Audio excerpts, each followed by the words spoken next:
What's up, everyone? Welcome back to another video. Okay, so Senator Amy Klobuchar just announced that she will step down and not accept the position to be Joe Biden's VP pick in the general election, which is kind of funny. I think it's kind of funny because she wasn't going to get that role to begin with. It's kind of like her saying, I will not accept the award that you were not going to offer me. So she will not be the VP pick, even though she was on the short list and she was vetted. But seriously, no one really considers her, especially after in recent events with the killing of George Floyd in Minneapolis. She is the senator of Minnesota at the time. Going back some time ago, she was a district attorney, and this police officer who was responsible for George Floyd's death, his name came across her desk multiple times with complaints, and she'd never investigated or did anything about it. So some are putting her on blast for that. So she steps down saying that Biden should pick a woman of color, because we know the Democrats is all about identity politics, race, gender, sexuality, stuff like that. Not actually on merit, just on optics. Most likely it's going to be Kamala Harris who's going to be picked. If he needs a woman of color, why don't he pick Senator Elizabeth Warren? Isn't she like Native American or something? She's like 1 in 124,000 Native American.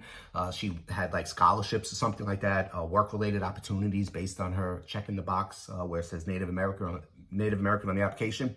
But you can't pick her because even though she would be a terrible candidate as well, the optics is poor optics. She doesn't look like a woman of color. You actually have to pick a real woman of color, and that's why he's most likely going to go with Kamala Harris, who James Woods on Twitter calls Heel High Harris, which is hilarious. I guess a reference to how she made a career for herself, sleeping her way through politics.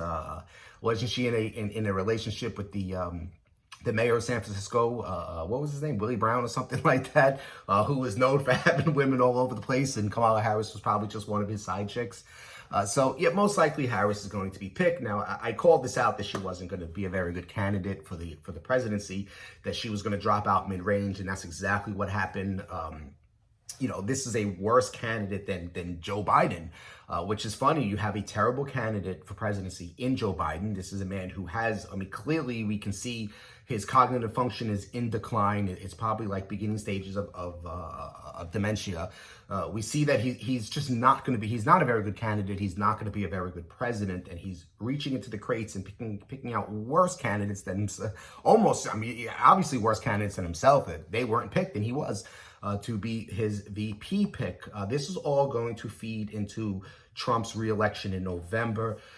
All the recent events that is happening, what's been going on. See, let's understand something. You only have two different types of voters in this country today. You have people who are voting for Trump. You have people who are voting against Trump. You don't have anyone who's actually voting for Joe Biden.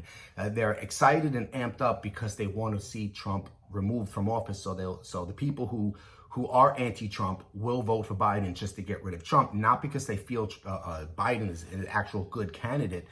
There is no good candidates with the Democrats in this election cycle. I mean, this is just something that's pretty obvious.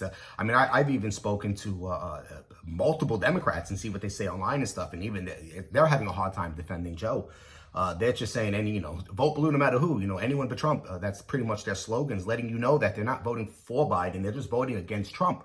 But because of this pandemic and how it's been played out and all the information coming out about it, the way people who had a rally or a protest were treated because they wanted to open the economy and go back to work, and then protesters go out there and the Democrats actually support these protesters to fight, inequality, but did not support the protesters who just wanted to go back to work.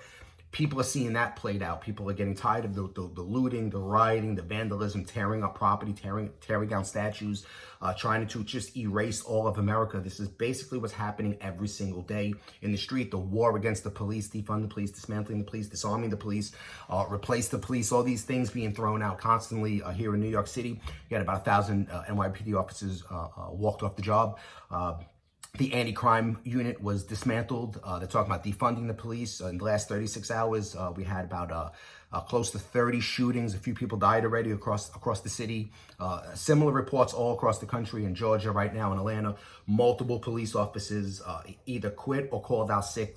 Multiple zones are understaffed with the police. Crime is on the rise all across the country. Chicago's still a nightmare. I mean, everywhere you go, it's just, especially in Democrat-controlled states and cities, it's hell on earth, and that's what people are noticing this. I think closer and closer to November as this plays out, people see this.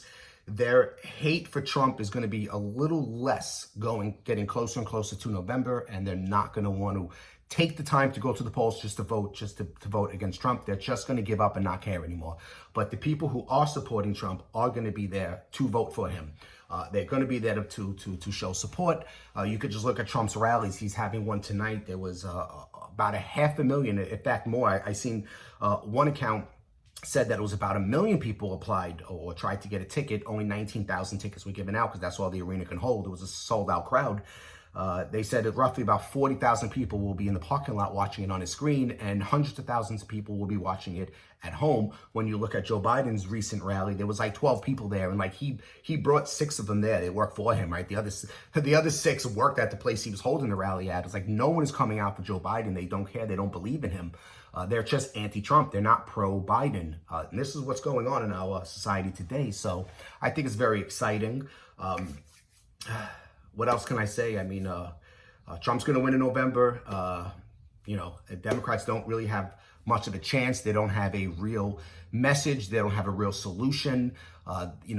They've been sitting on their hands all this time. They spent the last 3.5 years just being anti-Trump and not being pro-Americans at all. And this is going to show in November when it comes time to vote.